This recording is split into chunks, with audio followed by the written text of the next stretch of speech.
Fala aí, fanático vascaíno, fanática vascaína, que alegria encontrar você aqui. Você tá na sua casa, que é o fanático vascaíno, então peço a você, like tá aqui embaixo, deixa o seu like. Sabemos contratação?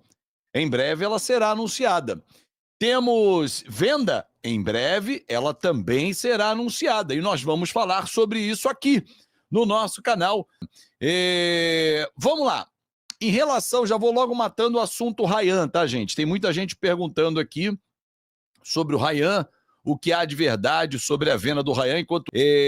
Sobre o Ryan, saiu uma notícia de um local que eu nunca ouvi, de um cara que eu nunca ouvi falar, chamado Morilozovic. Sei lá como é que pronuncia isso, Morilozovic. Não sei de quem se trata. O cara escreveu ali em árabe, turco, sei lá qual foi o idioma que ele escolheu, mas a galera já veio. Não, o cara sabe tudo. Ryan está vendido. Ryan está vendido. Para onde o Ryan está vendido? Para o Al Ahly, da Arábia Saudita. E o Vasco pode receber entre 25 e 30 milhões de reais. Falei, ué, tem alguma coisa que não bate nessa bagaça aí. Primeiro, o cara que eu nunca ouvi falar. Segundo, que assim, seria um valor, na minha avaliação, e pelo momento do Ryan ainda, valores espetaculares. Se nós pararmos para pensar, aí chegamos para cá, pronto, centralizar o microfone. O Ryan ainda não é uma realidade, o Vasco não está jogando as principais competições, seria um valor entre 25 e 30 milhões de euros, né? De euros ou dólar. Deixa eu até ver o que o bonitão botou aqui.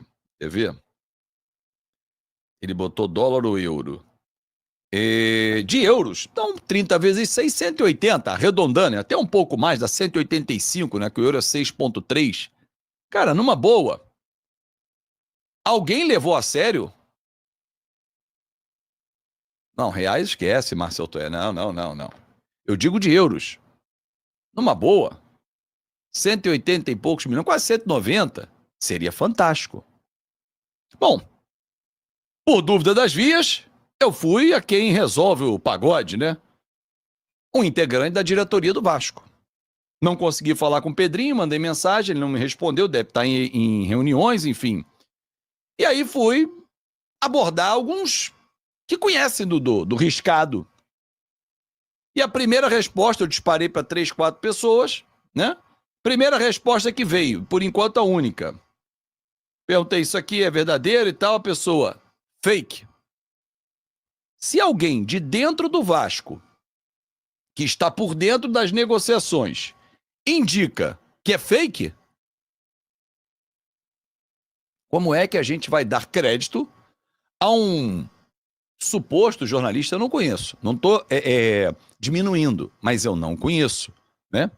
Então, acho que a gente tem que falar do que há de concreto, né? Então, Ryan não tem nada de concreto, não tem venda nenhuma, porém, se tivesse, e por esse valor, 30 milhões de euros, eu venderia ontem. Hora de falar sobre o Vasco da Gama, que fechou nas últimas horas a transferência de João Vitor para o CSKA. Nessa terça-feira, tinha conversado com o Paulo Pitombeira, representante do João Vitor, e ele havia assegurado que não tinha negociação. Pois bem, conversei com ele antes de gravar esse vídeo, e ele contou que a proposta do CSKA foi aceita pelo Vasco, foi confirmada pelo jogador e o negócio está fechado. 5 milhões de euros ou 31 milhões e meio de reais.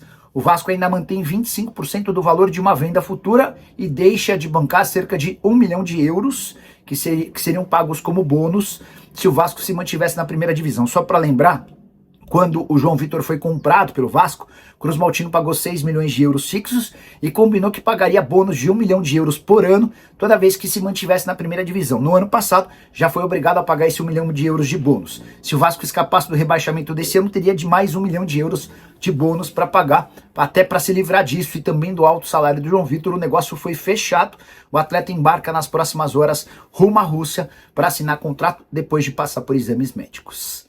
Para completar o giro de notícias, contar que o Vasco insiste na contratação de Carlos Cuesta. E depois de fechar a venda nessa quarta-feira do zagueiro João Vitor, a proposta do Vasco ao Galatasaray melhorou. Cruz Maltino está disposto a pagar 5 milhões de euros pelo colombiano de 27 anos de idade, que perdeu espaço no futebol turco e está de saída.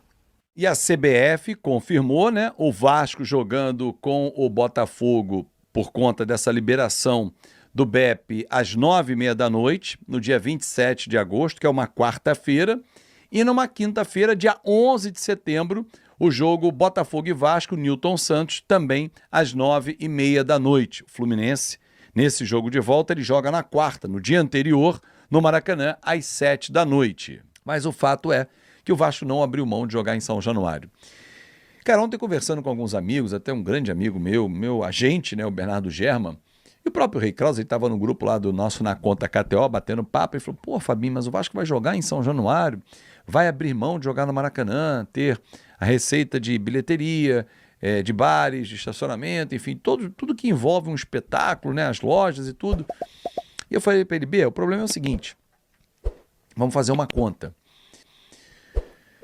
Se o Vasco jogar no Maracanã, pagando todas as despesas, renda alta, receitas e tal, cara, não vai trazer para casa 3 milhões e meio, 4 milhões de reais. Porra, meu irmão, eu duvido, mas vamos botar 4 milhões de reais, porque é só num jogo.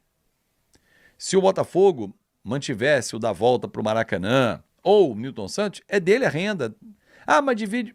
Vamos fazer uma conta de 4 milhões limpos. O Maracanã joga uma pressão em cima do Botafogo, como joga em São Januário? Não joga. Cabe mais gente? Claro que sim, 3 vezes mais do que cabe em São Januário. Mas a pressão é maior jogando no território hostil. E essa é uma conta que se faz. Por quê? Chegando à semifinal, o Vasco vai faturar 9 milhões e 900 mil reais. Então faz sentido jogar em São Januário, mesmo que para menos gente. Faz, porque a pressão vai ser muito maior. Falando em pressão, e aí é particular, é individual, e eu não vou julgar, porque não cabe julgamento na minha avaliação, mas o João Vitor se sentiu pressionado por tudo que aconteceu e ele está indo embora do Vasco, acertando com o CSKA 4 milhões e meio de reais, de euros, perdão, com o Vasco mantendo ainda um percentual para uma futura venda, e sempre a futura venda é um mais-valia, tá, torcedor? Então vamos arredondar, o Vasco vendeu por 5 milhões de euros para o CSKA, o João Vitor, ele performa, daqui a 1 ano, 2 anos, ele é vendido por 15 milhões de euros para um outro clube, porque as negociações internamente elas sempre rendem muito mais do que saindo do Brasil. E em cima dos 10, que seria um êxito, é um mais-valia, é que o Vasco tem 20%. Então, deu 10 de lucro na operação, o Vasco tem 2 milhões a mais para receber em relação ao João Vitor. Foi um excelente negócio? Não teria como ser. Mas foi um bom negócio para ambas as partes, apesar do Vasco não querer negociá-lo. Mas foi um desejo dele, em comum acordo com a família. E ele está totalmente no direito dele, siga a sua vida e seja feliz lá no CSKA.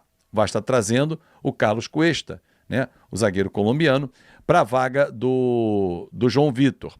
Precisa buscar mais um zagueiro? Até ontem na live eu estava achando que não, mas fazendo a conta, para não ficar dependente do Maurício Lemos e ele até não jogar, mas o Thiago Mendes faz a função, o Hugo Moura pode fazer, eu traria mais um zagueiro. Mas eu daria mais chance para o Luiz Gustavo, por exemplo, na zaga.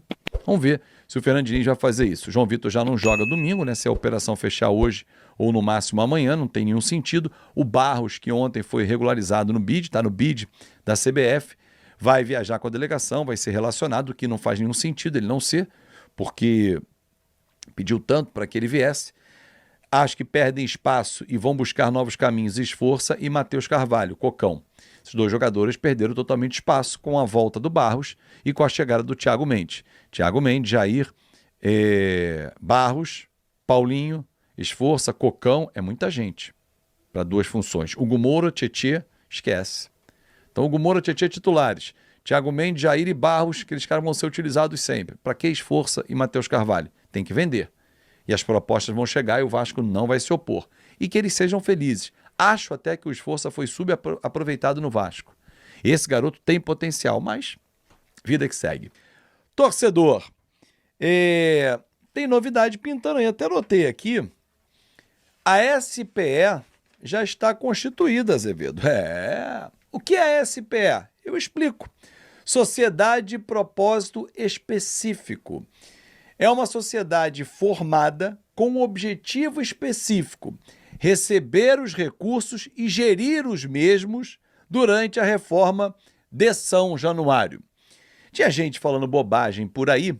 Aliás, a internet está cheio de gente aí falando um monte de bobagem, que o Vasco já tinha vendido a empresa para uma outra empresa que ia negociar, que ia assumir. Gente, o Vasco tem total controle da sociedade de propósito específico. Acabou a reforma, prestou contas, pum, fecha a empresa. Simples assim. Ela foi criada para tratar única e exclusivamente da reforma do nosso estádio em São Januário. Isso é uma bola dentro, um golaço da diretoria que não tem nada a ver com quem contrata jogador para o time, nada disso. Está capitaneado, inclusive, o projeto está à frente. O Renato Brito Neto, ele que é o segundo VP geral do Vasco, ele está debruçado nesse tema aí, porque é um tema que você precisa ter transparência, ter lisura, porque o tempo todo você é cobrado, o poder público vai estar em cima do Vasco. Claro, potencial construtivo é uma concessão. O Vasco tem que prestar conta desse recurso. Agora o próximo passo é vender. Lembrando que no dia 15 de setembro esgota o prazo do possível comprador, do potencial comprador do nosso potencial construtivo. Tomara que dê tudo certo e que tenhamos um estádio aí com 40, 45 mil lugares.